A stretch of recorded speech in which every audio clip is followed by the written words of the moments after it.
power politics on the two flanks of the Atlantic seems to swing between farce and drama. Who needs to factor China and Russia and when the differences within the West are so apparent and the trust is so low? However, with the Russian aggression in the Sea of Azov, we are reminded of what truly matters. Could a new fruitful US-EU equilibrium be found? At no point after the Cold War was the West in more need of a new major project. We could easily draft a list with at least 4 or 5 main points, starting with basics such as maintaining NATO's strong and prosperous transatlantic relation via renewed TTIP. Rebuilding confidence often requires small but meaningful projects. Eastern Europe could offer solutions. The growing perception in geopolitical circles is that the East is up for grabs. After having been frozen for most of the last 30 years, great power competition in this part of the world is now reinserting itself on top of the agenda. And this requires the West to act. Eastern Europe expects more from Brussels, Berlin. It is so easy for the West to be paralyzed by its own attempts to find a new equilibrium. As former German Foreign Minister Sigmar Gabriel put it in an interview with Ian Bremmer, today Europe cannot live with Donald Trump, but it also cannot live without the US. However, the architects of a new transatlantic relationship should not ignore what happens between the Adriatic, the Baltic and Black Sea. Recent crises have shown that a resolute intervention in the early stages could do wonders, rather than dealing with the consequences of inaction. Read more. Macron and the Eastern EU states must get past their headaches. Raidu Magda and the Americans continue to do their fair share in the region and seem to understand not only the economic stakes, but also the political and military ones. More is expected in the region from Brussels and Berlin. As the epicenters of European politics, they should pay close attention to the great power competition surrounding Eastern Europe. After all, many countries of this region are EU members, and the immediate neighborhood also plays an important role. Different regional cooperation formats point at various new forms of political aggregation, representing a prefiguration of possible new alliances. The Chinese Charm Offensive is in full swing and the 16-1 format, a platform to deepen cooperation between China and 16 Central and Eastern European countries, is only an umbrella for a string of bilateral relations built around key investment projects which seem politically innocuous. The 3Cs Summit initiative is the start of an answer to a two-speed Europe promoted by Macron.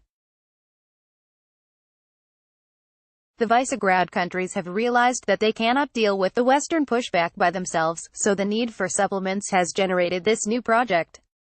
Moreover, the Russian influence in some Visegrad, Western Balkans and Eastern Partnership countries is so widespread that it should worry those who remember the Soviet times. Challenge put forward by Russia is serious. Things do not stop at the EU border. The neighborhood policy is and will remain a hot potato if it is not approached with courage. The Western Balkans and the Eastern Partnership frontrunners continue to be characterized by unstable equilibria, with the main difference that at least the Balkan countries have the 2025 EU perspective.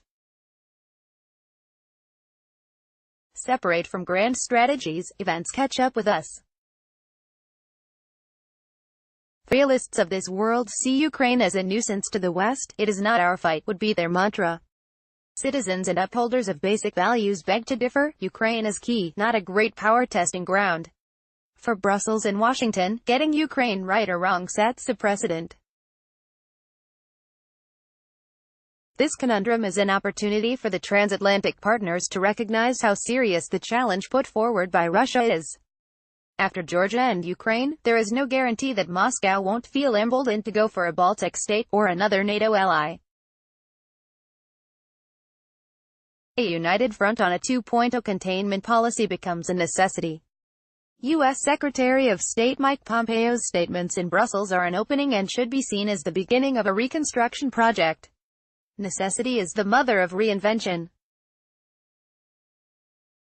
There will be competitive cooperation between Brussels and Washington for the rest of the Trump mandate, but security politics should clearly be guided by cooperation. Read more. Read more. It's time to make Europe great again.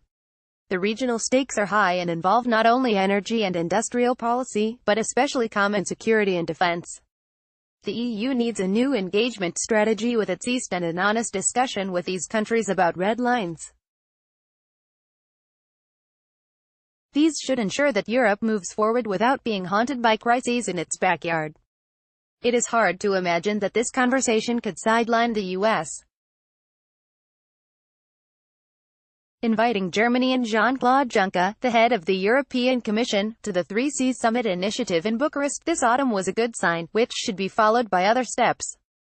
By working together, America and Western Europe could rekindle their happy story and deter Russia from acting as it did with Ukraine.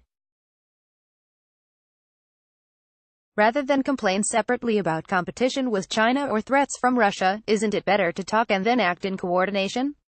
Time for professionals across the pond to restart joint work. Radu Magdan is a Romanian analyst and consultant.